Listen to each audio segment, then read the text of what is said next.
Welcome to the iAM podcast. This is part of iAM Monthly and the Be Yourself at Work movement. And I'm Liz Villani, the founder of Be Yourself at Work, and I'm here to help you to be you.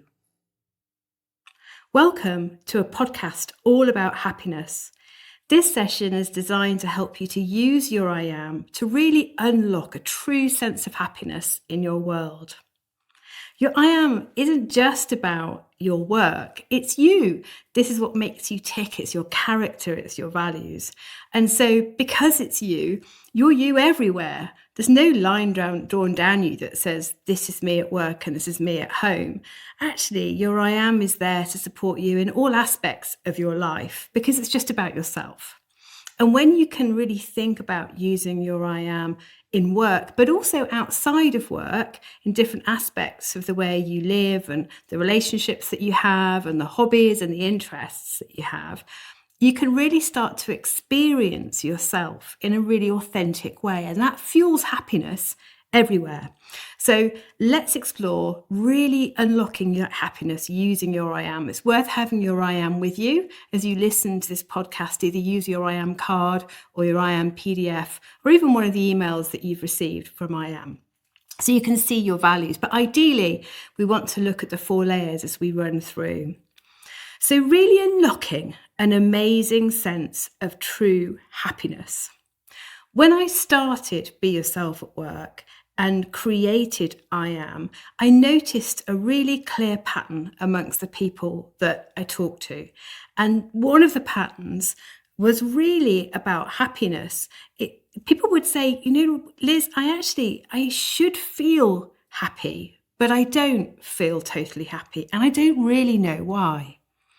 And this is something that I think is really fascinating and that we can really explore, because the challenge is that most of us don't really think about how happy we are. We're so busy getting on with it, and we've got so much to do within our working world and demands on, caring for our family and our friends and all the things that we have to do and look after, that we don't actually pause and unpick our kind of happiness factors. What is it that makes us happy and how happy are we in different areas of our lives? But I can definitely testify that one thing is true. When you really work to make yourself happy, everything feels better, and your work life, your career life, everything in your life feels more positive and you're more successful. So most of us, as a challenge as we begin this podcast, rely on other people or circumstances for our happiness. So we measured this in the Be Yourself at Work surveys and in all the data that we gather once you've got your iAM. Most of us from a work perspective will rely on being valued, on being given recognition, on being given positive feedback, on things going well, and those things for our happiness. And the challenge is those things are all external to us. Actually, therefore, they're out of our control. So for as long as we rely on external factors for our happiness, we'll potentially always have highs and lows of energy and somehow almost just feel like there's something missing. So let's try and close that gap, because having spent over a decade doing this work, I definitely know how that works. So I've pulled together a 6-point plan for this podcast to help you to really think about improving your happiness and using you, who you are, to make yourself happy. So my plan, point 1, the way to really think about happiness, I've already talked about. It's that point that actually happiness starts with you. For as long as we rely on things that aren't in our control to make us happy, we'll always be searching for happiness. So make yourself happy. Needing or blaming other people for not making us happy is a real road to nowhere. We can't force other people to think like us, be like us, make us happy, make us laugh, make us smile. Just like we can't force a promotion or a new job role or a certain situation to go our way in a negotiation or, a client pitch. We have to rely on ourselves to give us that happiness. And once we do, everything can change, and we can then make ourselves even happier by making other people happy. And the root of that starts with really understanding and exploring and being in your internal world. So as you're listening to this podcast, often I find we've got two voices going on. One is the one we use to speak, if you like, and our kind of conscious world that's sort of external to us. And the other voice that we have is on the inside of us. What do I think of what Liz is saying? What is it that's going to make me happy? How much am I relying on others for that happiness and feeling valued in those things? That inner voice is where happiness, in my experience, real happiness comes from. If you can sit with yourself with a genuine feeling of excitement on the inside, of positivity, of appreciation for the fact that you're you, if you can honestly say to yourself, I'm one of the best people I know. I'm so glad that I'm me. I'm really enjoying being myself, and I know that I'm making a difference.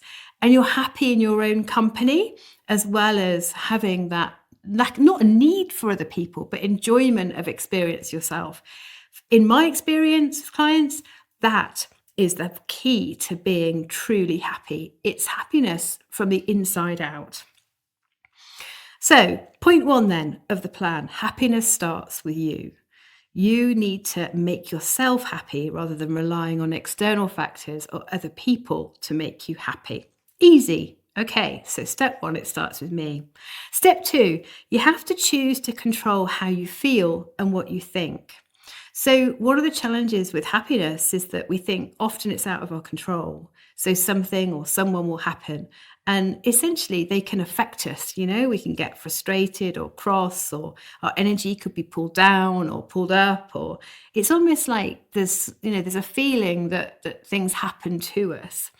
But actually, the opposite is true once you train yourself to control and manage what you're thinking and control and manage what you're feeling. I personally find the thinking one easier than the feeling one, but that's also because of my iAM values, which I'll come back to, and the impact that our values can have on this. So choosing what you feel and what you think is actually much simpler than you think, but you have to practice it. So the challenge for the thinking part is that for most of the time, we don't actually have a conscious sort of review. We don't notice what we're thinking. We just think. And so all this stuff can be going on in our minds and in our heads and our inner voices, but we don't really notice or recognize it. So the first thing to cultivate happiness on the inside, I would suggest, is one, acknowledge that it starts with you, and two, start to monitor your thinking. How positive are you? How challenging are you? How judgmental are you? How much of your inner thought process is positively building up your self-esteem? How much are you actually thinking and experiencing yourself? Do you talk to yourself on the inside, or is your total focus outside of you? In which case, you need to keep a little bit more energy on the inside of you than just project everything outwards. So just start to monitor what you think. And then there are techniques that we'll use in further podcasts as well to really help you to segment your thinking. Because if you have everything thinking at once, it's almost impossible to focus. So we have some techniques we can use our iAM for, and I won't waste this whole podcast working on that. But notice what you're thinking. Notice how positive it is, how negative it is, how much you're actually thinking at all, and how much thought you're having with yourself. Do you have an inner debate, and how positive is that inner debate? So only you have the power to control what you think and what you feel. Our emotional responses are a little bit harder. It's almost like it's easier to switch off a thought. It's logical, it's process, but to switch off a feeling or an emotion sometimes can take a little bit longer. And some emotions can actually take quite a long time to manage. I've certainly found that. So knowing what you're feeling and acknowledging what you're feeling, I find, is the first step to being able to actually manage what you're feeling. So a little bit like the thinking, notice what you feel, allow yourself to feel, and acknowledge your feelings.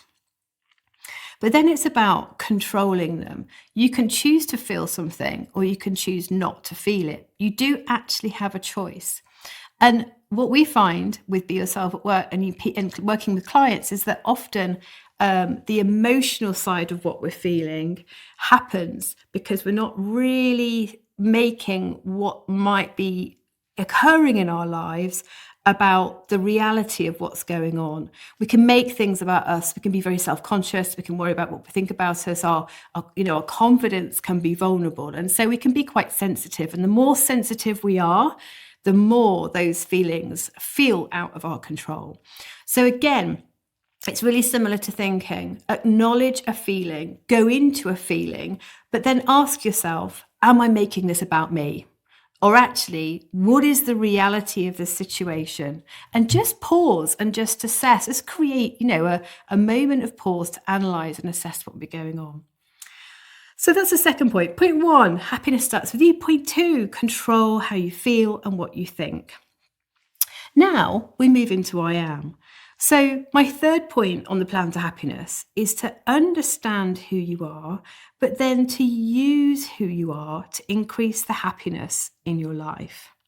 All of you as iAMers will know that the top part of your iAM, your heart value and your motivators, are what make you happy.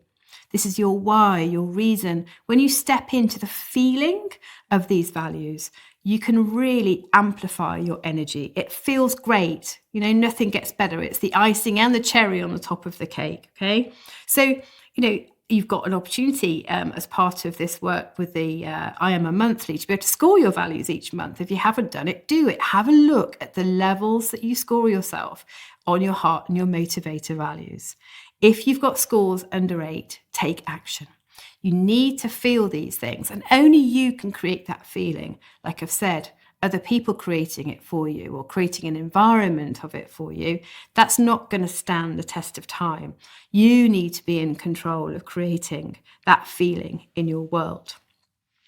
So you can actively use your heart and your motivator values to almost immediately create a feeling of positivity and energy. Let's then look at the reputational values. So the third layer down on your iAM. The way to think about these values when you think about happiness is your impact on others. We create happiness for ourselves, but we can amplify our happiness by helping other people to be happy. Now, as I've already said, we don't want people to rely on us, but using who you are to have a positive impact on someone else as a human being or a situation, naturally as a human being, gives you the opportunity to feel good. So happiness comes from, yes, it's starting with you and controlling how you feel and think. You've got a quick activator through your heart, your motivator, iAM values to lift your energy. But if you want to really amplify that even more, really turn your reputational values inside out. Help people to experience themselves even more, to get more success, to think things through, to create, to solve, to whatever it happens to be. By you helping them. And at the same time, what happens for you is that you experience your unique ways. And you can see that how the impact has gone. You can see the impact of someone else's experience purely because of something you did, said, or shared.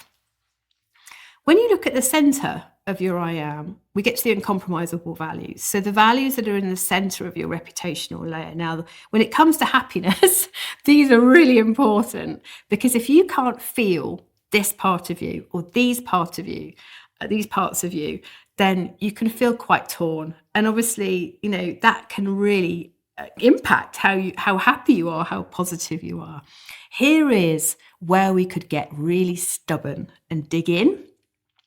And when we think about what's really going to make us happy, apart from the heart and the motivators, in some ways, it's the values in the center of your reputational iAM layer that really allow you to make a difference and feel like you. So amplify them. Don't be afraid of them. Don't, put yourself down because of them. And there's no room for humility here, unless it's one of your uncompromisables. So really, allow yourself to just really enjoy living through these uncompromisable values. One of mine is can-do belief. My other one is expansive rebellion. I need to dream. I need to think big. I need to be the matriarch. I need to think can do. That energy I just love.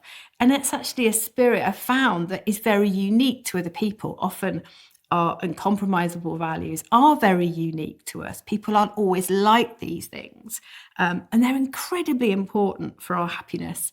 So again, coming back to that scoring, you can use the links on this month's email, this iAM monthly email, to score your values. And if your uncompromisables are low, you need to take action, definitely.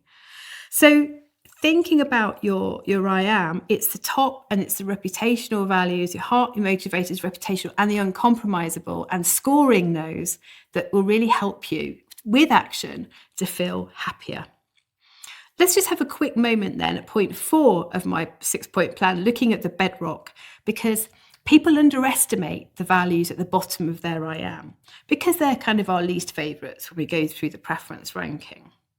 But the bedrock, these values, this energy, these words, these, the feel of being them and having them, these values set up success.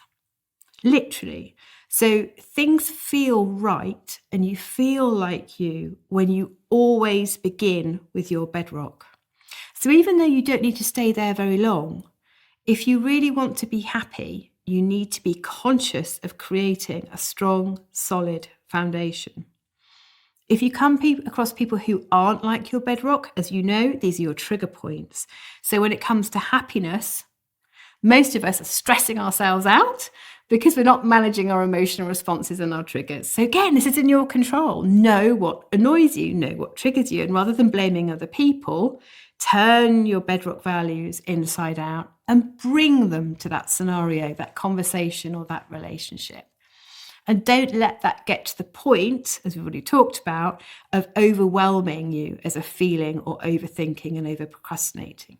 Control what's going on within your heart and within your emotions and within your mind. So your bedrock will really give you a solid foundation and real solid articulation, clarity of what it is that, wobbles you, that sends you off track. So we're at point 5. Point 5 is really about using your iAM in your whole life. So we're Be Yourself at Work, and absolutely this is about understanding and being able to articulate yourself by using your values and who you are. But you're you everywhere. Don't let there be a line that says, this is my work persona and this is my home persona. Be yourself. You will always be appropriate in our experience as long as you are in balance. Look at your scoring. Again, I take you back to that exercise that's on the iAM monthly email. And score your values. Make this a habit, but also score your values outside of work. So leisure time. A lot of us have a bit of a strategy, quite frankly, because we're exhausted, where we give lots of energy to work, and then we get to outside of work and we're exhausted. And so leisure time can manifest into too much relaxation. And I know that I'm starting to sound a little bit controversial, but if you've got values around action and making change and curiosity and making a difference, that is just as valid in your time when you're not working as when you are working. So you're really, compromising your happiness and your energy if you're only lying on the sofa all the time when you're not at work. You need to experience who you are everywhere. So use the scoring to really kind of challenge yourself on how much you're being you in your non-work time. I think a really good place to start with when you think about being you outside of work is, relationships. So that's a whole other podcast, which we can look at another time as a community of iAMers. But there are certain aspects of your iAM that are really important when it comes to relationships. The first one really is about your heart value. This is so important to you. This is, it's a fundamental true north for who you are. And so naturally, automatically, and often unconsciously, you will project and expect the people that you care about to be exactly the same, and they're not. And this can cause a lot of frustration. We could also overplay these values, and just as that can be annoying to people inside of work, and we can end up living and breathing our challenging 360. Of course, the same is true outside of work. So reining in isn't the answer.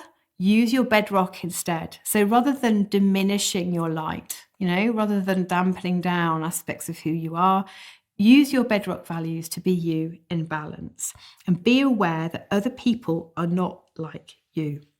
But those scores should be over 8 for outside of work. So whether it's in your relationship with yourself, whether it's in your, a relationship with your family, your partner, whatever it is, you really start to notice how much you're being you in all different scenarios. Be aware of your energizers and drainers as well. Really manage your energy. I've found over the years personally that if I can choose as much positive influence in my life as possible, it has definitely correlated with feeling happy and also free. So that's the other point I wanted to make about when we start to use our iAM more broadly. It's for work, but it's you, so it's everywhere. The happiest people I know don't have a line drawn down them between work and home. And they've worked on themselves and are so aware of who they are and manage their mind, their thinking and their emotions to the point where they let go and just trust themselves. And that letting go equals freedom. And if you want the sprinkles on top of the cherry, on top of the icing of the cake when it comes to happiness, inner freedom is the answer. So really, challenge yourself. You should be, lifting your scores. Get rid of the drainers in your life. Choose the people you speak to. Choose what you watch on the television, how much news you watch, what you listen to on the radio, and cultivate a positive relationship with yourself whilst checking in with the different layers of your iAM, particularly your uncompromisables, and not overdoing the heart and the motivators, managing your triggers with the bedrock. And that will really, really make a difference to your happiness. So my final point 6, the final word on positivity and happiness, is to really ask yourself some questions and get into the routine of doing this. So, for example, ask yourself, what 3 things are making me happy in my world? And this doesn't just have to be about work. It could be just quite simple things like, the ability to be able to now, certainly I'm in the UK at the moment. So, the weather is starting to turn, the leaves are nice and golden. It's long walks, it's a pub lunch, it's a cozy fire. That really makes me happy. And I know for some of you listening, you think, oh my goodness, how boring is that? But we're all different. So what experiences make you happy in your world? Who are you grateful for in your life? And what is it that's making you happy? When you think about work, the fact that you get to work on the projects that you do, you get to work in the place that you do, you get to make your difference. Most of us aren't aware enough consciously and not grateful for the different aspects of our world that make us happy. But I would really encourage you to make those things an internal feeling and appreciation rather than a new shiny car or a pay rise. We all want those things, of course, I'm sure, but actually real happiness comes from the inside out. Another good question to be really honest with yourself about is what's making me the most unhappy? And then once you stare that in the face, whatever that is, whatever those things are, it could be your relationship with yourself. You could be just stirring negativity inside your mind and your head sometimes that you try and hide. So you're making yourself unhappy. It could be, somebody or friends that are very negative, or a relationship where you've decided, probably unconsciously, that you can't be yourself. And of course you can. It could be loneliness. It could be too much just going on. You might feel like you're in a rut. Your own negativity might be pulling you down. We all have things that we do, but hopefully you'll notice a pattern from what I've just said. It's, again, all about you. So whatever it is that's making you the most unhappy, you can't control other people or what they say or how they behave. All you can do is choose your own happiness, and decide to make changes in how you feel or how you act or how you think, and use your I am to be you and turn it inside out. So I'll finish this podcast with the answer that I always give when people say, Liz, tell me the answer, the truth about happiness and confidence and, what makes us feel great in our lives. And I always say one thing. I always say it really does. If you were going to bring it down just to one thing, one simple word, it would be choice. You can choose to be happy and you can choose not to be happy. But you definitely have your choice. As an I-amer, you've got all the tools in your armory. You can understand who you are and what makes you happy, what drives you, what triggers you, what irritates you, how you make your difference to go and be you. So go and be happy.